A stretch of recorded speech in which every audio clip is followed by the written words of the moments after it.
Radio Sabrang, जुड़िए अपनों के संग।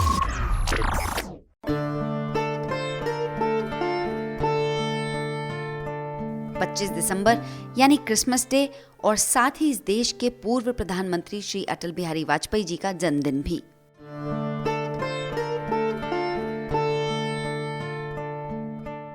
गीत नया गाता हूँ, टूटे हुए तारों से फूटे बासंती स्वर, पत्थर की छाती में उग आया नव अंकुर, झरे सब पीले पात, कोयल की कुहुकरात, प्राची में अरुणिमा की रेख देख पाता हूँ, गीत नया गाता हूँ। उनकी ये कविता हमें याद दिलाती है कि इस देश को एक कवि हृदय प्रधानमंत्री भी मिला था, जिन्होंने पूरा जीवन इस देश की सेवा में समर्पित कर दिया। एक बेहद लोकप्रिय वक्ता और नेता अटल जी की 25 दिसंबर को जयंती होती है। उनके बारे में और जानने के लिए मैंने संपर्क किया श्री विजय गोयल जी से।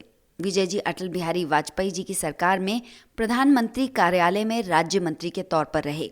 इसके अलावा उन्होंने पार्लियामेंट्री अफेयर्स के साथ ही लेबर और स्पोर्ट्स मिनिस्ट्री का कार्यभार भी संभाला। इन दिनों विजय जी गांधी स्मृति और दर्शन के उपाध्यक्ष हैं। सोसाइटी के अध्यक्ष प्रधानमंत्री नरेंद्र मोदी हैं। मैंने विजय जी से पूछा कि अटल जी के साथ उनका संपर्क कैसे हुआ। देखिए, अटल बिहारी वाजपेयी हमारे देश के बड़े नेता रहे हैं। उन दिनों में स्कूल में पढ़ता था और मेरे पिता भी राजनीति में थे, पर मेरा ज्यादा संपर्क आया जब आपातकाल लगा था। उस समय अटल जी से मिलने में भी लोग डरा करते थे, किंतु मैं उनके पास जाया करता था और बीच बीच में मैं उनके कार्यक्रमों में भाग लेता था और अपने कार्यक्रमों में उनको मैं बुलाता था। तो अटल जी की एक खासियत थी, अटल जी हर बार जब हम कार्यक्रम आयोजित करते थे तो नाना जरूर करते थे, पर बाद में हाँ कर दिया करते थे। तो इसलिए अटल जी की शख्सियत ही कुछ और थी एकदम।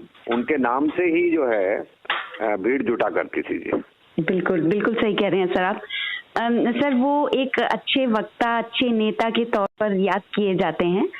आपने उनके साथ तब काम किया जब वो प्रधानमंत्री थे, तो वो कैसा था आपका अनुभव? देखिए, मेरे को पहली बार जब चुनाव में मैं टिकट लड़ा तो कांग्रेस के बड़े नेता के सामने मुझे टिकट दी गई थी। मैं कभी एमएलए या कभी कॉर्पोरेटर नहीं रहा, सीधा मैं संसद सदस्य का चुनाव लड़ा था।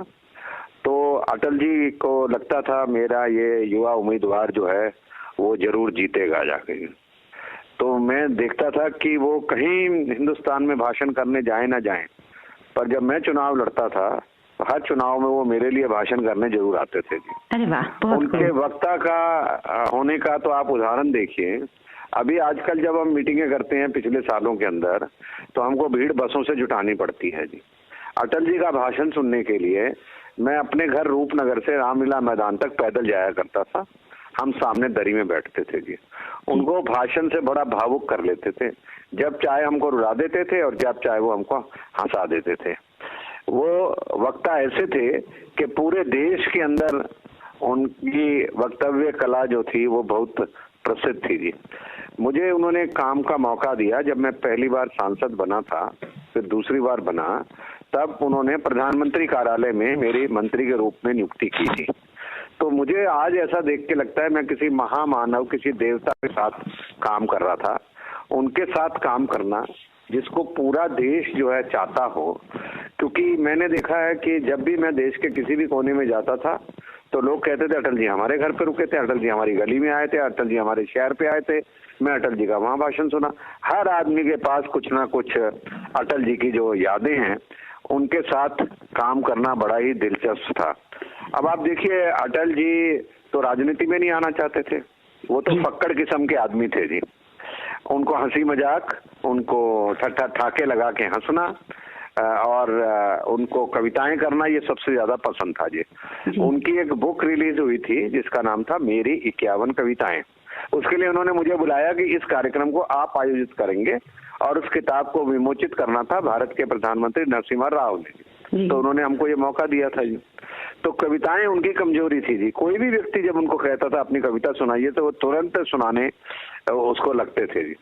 और वो कहते हैं कि भाई मैं अगर अपने जीवन में किसी चीज को मिस करता हूँ तो वो मेरा फक्कड़पन है जिसको मैं मिस करता हूँ, क्योंकि आदमी जैसे जैसे शिखर पे चढ़ता जाता है वैसे वैसे वो अकेला होता जाता है।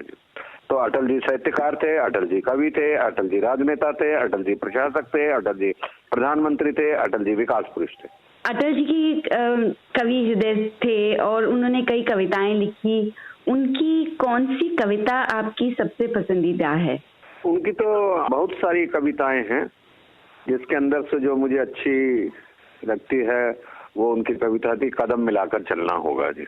तो वो कविता उनकी बहुत पसंद थी और उनकी कविताएं बड़े प्रेरक थी। अटल जी के साथ का कोई ऐसा कोई किस्सा, दिलचस्प किस्सा जो आप हमारे श्रोताओं के साथ साझा करना चाहें? अटल जी के साथ तो अनगिनत किस्से हैं। एक बहुत बार होंगे मैं और वो दोनों फ्लाइट में जा रहे थे, तो अटल जी अच्छे मूड के अंदर थे, है ना, और इसलिए मैंने जब मूड में थे तो मैंने उनसे पूछना शुरू किया जी। तो उनसे जीवन को मैंने बहुत उनसे क्वेश्चन पूछे। तो मैंने पूछा कि आपका सबसे दुखद क्षण कौन था? उन्होंने कहा जब मेरे पिता का स्वर्गवास हुआ जी। फिर मैंने कहा खुशी का दिन? तो उन्होंने कहा जब मैं यूनाइटेड नेशन जनरल में असेंबली में मैंने हिंदी में भाषण दिया था तो मेरे लिए वो बड़ा खुशी का दिन था जाके। तो उनके पसंदीदा जो कपड़े थे वो धोती कुर्ता और कभी कभी पठानी सूट पहना करते थे जी। उनका पसंदीदा रंग नीला था और मैं देखता था कि हर वर्ष वो मनाली जरूर जाया करते थे। तो मैं भी एक बार उनके मनाली में जो उनका घर है, तो जहाँ उनकी दत्तक पुत्री रहती हैं, वो भी उनका बड़ा पसंद था। कम लोग जानते हैं कि अटल जी केवल शाकाहारी नहीं थे, उनको मछली, चाइनीज, खिचड़ी और मालपुआ बहुत पसंद थे। अरे अच्छा। हाँ, और चांदनी चौक की परांठे वाली गली पूछिए मत, मतलब, और चाट पकौड़ी के शौकीन थे, खाने के शौकीन थे वो तो जी। और खाली खाने के शौकीन नहीं थे।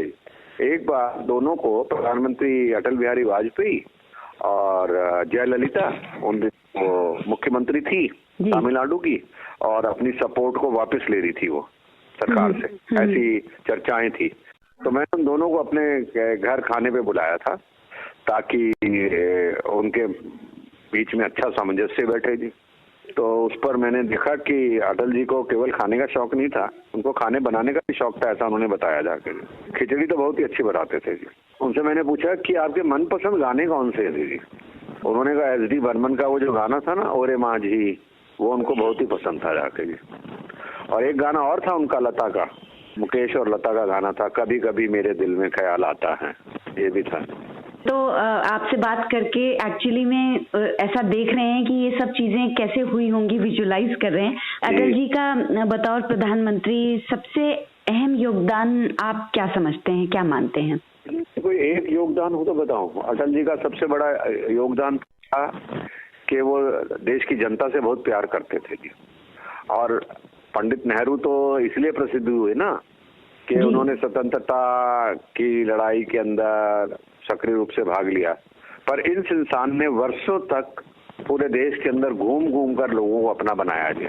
और लोगों को अपना नहीं बनाया, लोगों के दिलों में जगह बनाई थी। जिस समय वो करीब 5-10 साल अस्वस्थ रहे, उन दिनों भी लोग मुझे कहते थे एक बार सिर्फ अटल जी से मिलवा दीजिए। सबसे ज्यादा जो उनको याद किया जाएगा, एक तो आप जानते हैं परमाणु विस्फोट करके उन्होंने देश का जो सशक्तिकरण किया जी, उसको तो कोई भूल नहीं सकता है जाके जी। और ऐसा निर्णय जिसको अमेरिका भी भांप नहीं पाया, ऐसा निर्णय जिससे सशक्तिकरण हुआ भारत से, ऐसा निर्णय जिसके बाद सैंक्शंस लग गई, किंतु सैंक्शंस में से भी वो आर्थिक संकट से देश को उभार कर ले आए। और दूसरा ये जो सारा आप सड़कों का जाल देखते हो ना, जिसको आजकल मोदी जी भी पूरा करने में लगे हुए हैं हमारे प्रधानमंत्री, तो ये सड़कों का जाल था या ग्रामीण सड़क योजना थी या ये गोल्डन क्वार्टर था, वो बहुत बड़ा उनका काम था। ये 2 बड़े काम तो मैंने बना दिए। इसके अलावा किसान क्रेडिट कार्ड था और ऐसी बहुत सारी योजनाएं थी जिन्होंने हर जगह उन्होंने इसके अंदर की जाकर। सर बहुत बहुत धन्यवाद आपका इस इंसाइट के लिए, रेडियो सबरंग से जुड़ने के लिए धन्यवाद सर। रेडियो सबरंग, जुड़िए अपनों के संग।